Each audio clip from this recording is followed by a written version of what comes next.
Enter master PIN code followed by the pound key. You will select 2 to register a user code followed by the pound key. Enter user numbers from 01 up to 25. Then press the pound key to continue.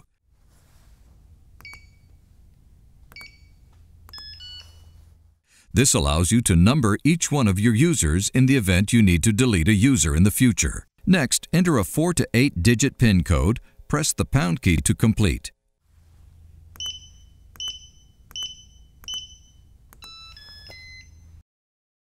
Your new code is now registered, and you can begin using the new code.